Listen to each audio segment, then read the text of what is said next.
Hello, नमस्कार। मैं बिट्टू जायसवाल स्वागत करता हूं आप सभी का आपके बहुत ही प्रिय चैनल कैटलिस्ट एजुकेशनल कैंपस में। दोस्तों, हम लोग बीएसएससी जीके का वीडियो देख रहे हैं और इसमें जितने भी प्रीवियस ईयर यानी 16/2/2015 को जितने भी क्वेश्चन पूछे गए हैं उसमें से कुछ क्वेश्चन लगभग 15 से 20 क्वेश्चन हम लोग आज देखेंगे और बाकी सब कल परसों देखते चलेंगे। तो बिना समय वेस्ट किए हुए चलते हैं क्वेश्चन की तरफ। पहला क्वेश्चन है कि कौन सा sugar bowl of the world के रूप में जाना जाता है। तो अगर बात करें तो क्यूबा को 2003 तक sugar bowl of the world, ठीक है, कहा जाता था।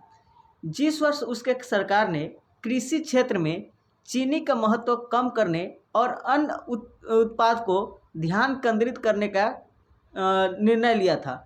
और वर्तमान में बात करें तो ब्राज़ील दुनिया का प्रमुख गन्ना उत्पादक है, ये यानी कह सकते हैं कि चीनी के रूप में पहला वही है। और दूसरे नंबर पर बात करें तो भारत और तीसरे नंबर पर चाइना है, ठीक है। और ये रिपोर्ट 2013 के हिसाब से है। तो sugar bowl of the world ऐसे पहले कहा जाता था किसको? क्यूबा को, ठीक है। नेक्स्ट क्वेश्चन की बात करें तो क्वेश्चन है कि जल का घनत्व किस तापमान पर सर्वाधिक होता है। ऑप्शन है आपका 0 degree Celsius, 4 degree Fahrenheit, 4 degree kelvin या 4 डिग्री सेल्सियस। तो इसका जो राइट आंसर है वो है option number D, 4 degree Celsius पर। देखिए, जल का सर्वाधिक अगर घनत्व की बात करें तो 4 डिग्री सेल्सियस पर तापमान पर पाया जाता है। और इसी तापमान पर हाइड्रोजन बॉन्ड जो है गठन होता है। इस कारण और बात करें कि घनत्व सबसे ज़्यादा कहाँ कब 4 डिग्री सेल्सियस पर। नेक्स्ट क्वेश्चन की बात करें तो क्वेश्चन है कि संयुक्त राष्ट्र संघ का गठन किस वर्ष हुआ था। तो ऑप्शन देखें तो वह है 1945, 1947, 1954 या 1919 ईस्वी को। तो इसका जो राइट आंसर होगा वो होगा ऑप्शन नंबर ए, 1945 को, ठीक है। देखिए, संयुक्त राष्ट्र संघ यानी यूनाइटेड नेशन ऑर्गेनाइजेशन एक अंतर सरकारी संगठन है जिसे 24 अक्टूबर 1945 को अंतर्राष्ट्रीय शांति और सहयोग के बढ़ावा देने के लिए किया गया था। जैसे प्रथम विश्व युद्ध के पश्चात गठित लीग ऑफ नेशंस, जो देख आप लोग को मालूम होना चाहिए कि पहला विश्व युद्ध कब हुआ था, 1914 से 18 तक। तो उस समय जो कोई और देश में फिर से विश्व युद्ध नहीं हो, इस कारण से बना था क्या चीज़, उस समय बना हुआ था लीग ऑफ नेशंस, ठीक है। लेकिन वह विफल हो गया, जिसके बाद द्वितीय विश्व युद्ध हो गया 1939 से 1945 तक। तो उसके बाद ऐसे संघर्ष को यानी ऐसे विश्व युद्ध को रोकने के लिए एक तत्काल रूप से एक बढ़िया संगठन बनाया गया जिसका नाम था यूनाइटेड नेशन ऑर्गेनाइजेशन। लेकिन अगर वर्तमान परिप्रेक्ष्य में बात करें तो लेकिन इसका इतना भी कंट्रोल धीरे धीरे ये भी खो चुका है। रसिया यूक्रेन का वार या गाजा और इजराइल का वार, ये सब यूएन का विफलता ही तो है। तो उस समय जो बना हुआ था कब, 24 अक्टूबर 1945 को, तो इसी कारण से बना हुआ था कि किसी देश में युद्ध को रोका जा सके या किसी भी अंतर्राष्ट्रीय जो सहयोग शांति हो उसको स्थापित किया जा सके। लेकिन विफलता है इसमें। तो चलिए नेक्स्ट क्वेश्चन देखते हैं। नेक्स्ट क्वेश्चन है कि भारत की आज़ादी के समय भारत के वायसराय कौन थे। ऑप्शन है Lord Wavell, Lord Curzon, Lord Mountbatten या सी राजगोपालाचारी। तो इसका जो राइट आंसर की बात करें तो है option number C, Lord Mountbatten. देखिए, लॉर्ड माउंटबेटन जो था ब्रिटिश भारतीय साम्राज्य का अंतिम वायसराय और स्वतंत्र भारत का प्रथम गवर्नर जनरल था। आपको मालूम होना चाहिए कि जब भारत आज़ाद हुआ तो उस समय गवर्नर जनरल पहला बना था, तो वह यही थे। कौन? Lord Mountbatten. और अंतिम वायसराय पूछे ब्रिटिश सरकार की तरफ से तो वह थे यही लॉर्ड माउंटबेटन। तो वह 12 फरवरी 1947 से 15 अगस्त 1947 की अवधि के दौरान भारत के वायसराय थे। यानी भारत की आज़ादी के समय वायसराय कौन थे? Lord Mountbatten. और स्वतंत्र भारत के प्रथम गवर्नर जनरल की बात करें तो यही थे। नेक्स्ट क्वेश्चन की बात करें तो क्वेश्चन है कि कौन सा आईसीएस अधिकारी भारतीय राष्ट्रीय कांग्रेस के 1885 में संगठन में शामिल रहा था। ऑप्शन है Macaulay, Lord Simon, Lord Irwin या एओ ह्यूम। तो इसका जो राइट आंसर की बात करें तो वह है ऑप्शन नंबर डी, एओ ह्यूम।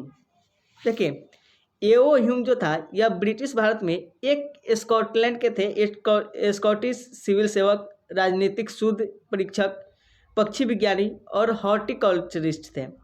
जो 1885 में जो गठित हुआ था भारतीय राष्ट्रीय कांग्रेस, उसके संस्थापक में से एक थे, लेकिन उन्होंने कांग्रेस के प्रथम 22 वर्षों तक उसके महासचिव के रूप में काम किया था। बाद में कांग्रेस ने एओ ह्यूम को भारतीय राष्ट्रीय कांग्रेस का जनक घोषित किया था। तो आपसे क्वेश्चन पूछेगा ये कि भारतीय राष्ट्रीय कांग्रेस के जनक कौन है, तो एओ ह्यूम ही है।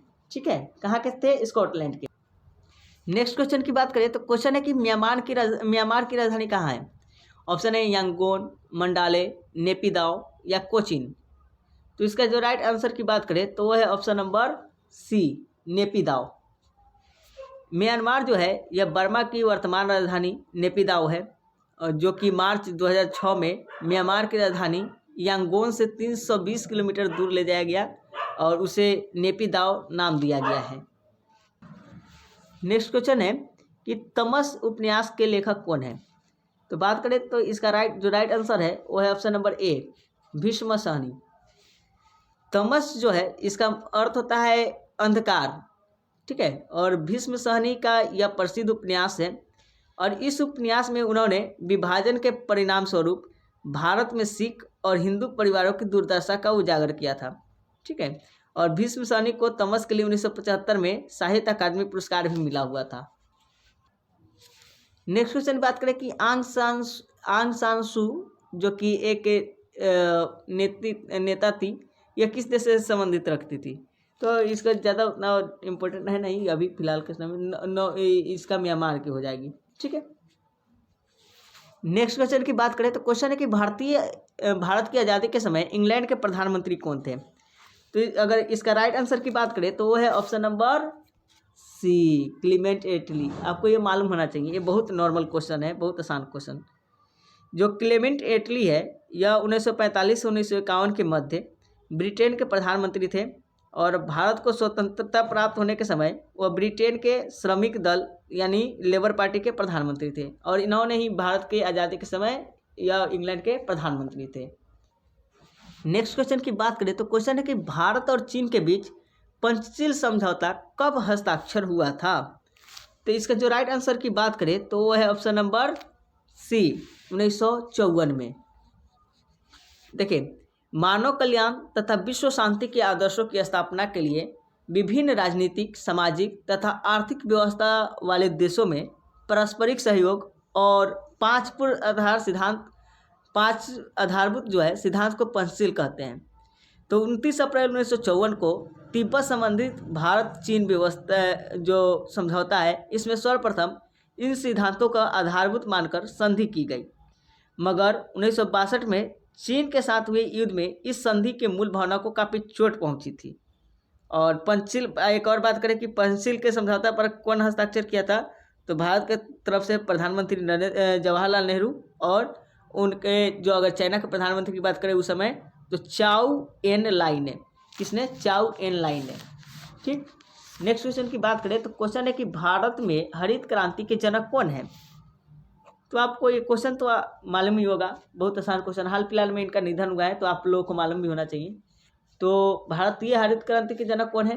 तो एम.एस. स्वामीनाथन। ठीक, एम.एस. स्वामीनाथन जो है अनुवांशिकी विशेषज्ञ और अंतर्राष्ट्रीय प्रशासक थे, जिन्हें भारत में गेहूं की उच्च उपज किस्मों को विकसित करने के लिए भारतीय हरित क्रांति का इनको जनक कहा जाता है। और विज्ञान एवं अभियांत्रिकी के क्षेत्र में इन्होंने भारत सरकार द्वारा 1989 में पद्म सम्मानित इनको किया गया था। कब? 1989 में। किससे? पद्म विभूषण से। और विश्व भर में अगर बात करें कि किस वैज्ञानिक को हरित क्रांति के जनक कहा जाता है तो वह है नॉर्मन बोरलॉग को। ठीक है, और भारत में बात करें तो एम.एस. स्वामीनाथन को। नेक्स्ट क्वेश्चन की बात करें तो पूर्ण स्वराज का संकल्प भारत के द्वारा कब पारित किया गया था? तो डायरेक्ट आंसर की बात करें तो वह है ऑप्शन नंबर बी, 26 जनवरी 1930 को। देखिए, भारतीय राष्ट्रीय कांग्रेस ने भारत की स्वतंत्रता की घोषणा, जिसे पूर्ण स्वराज की संकल्प कहा जाता है, 26 जनवरी 1930 को की थी, और इसी दिन पूर्ण आज़ादी यानी ब्रिटिश शासन से अलग स्वायत्त शासन की लड़ाई के लिए प्रस्ताव को पारित किया गया था। और बात करें कि पूर्ण स्वराज के संकल्प में कांग्रेस अध्यक्ष जवाहरलाल नेहरू द्वारा इसको तैयार किया गया था। नेक्स्ट क्वेश्चन की बात करें तो क्वेश्चन है कि महात्मा गांधी और भीमराव अंबेडकर के बीच पूना संधि कब हुआ था। तो इसका जो राइट आंसर की बात करें तो वह है ऑप्शन नंबर बी 1932 में। देखिए, दलितों के पृथक प्रतिनिधित्व के मुद्दे पर डॉक्टर अंबेडकर और महात्मा गांधी ने 24 सितंबर 1932 को पुणे के यरवदा जेल में पूना संधि समझौता पर हस्ताक्षर किया था और इस समझौते के अंतर्गत हरिजनों के लिए विधानमंडलों में सुरक्षित स्थान को 71 से बढ़ाकर 148 कर दिया गया। और इससे पूर्व जो है ब्रिटिश प्रधानमंत्री रेम्ज मैकडोनाल्ड के सांप्रदायिक निर्णय के द्वारा न केवल मुसलमान को बल्कि दलित जाति के हिंदुओं को पृथक प्रतिनिधित्व प्रदान किया गया था। ठीक है, इसी बात पर महात्मा गांधी और बाबा साहब भीमराव अम्बेडकर में काफ़ी तकरार चलता था और यही समझौता हुआ था कब 1932 में। नेक्स्ट क्वेश्चन की बात करें तो क्वेश्चन है कि गिर का वन शेरों के लिए प्रसिद्ध है, यह किस राज्य में स्थित है। यानी आपसे पूछ रहा है सीधे कि गिर राष्ट्रीय उद्यान कहाँ पे स्थित है।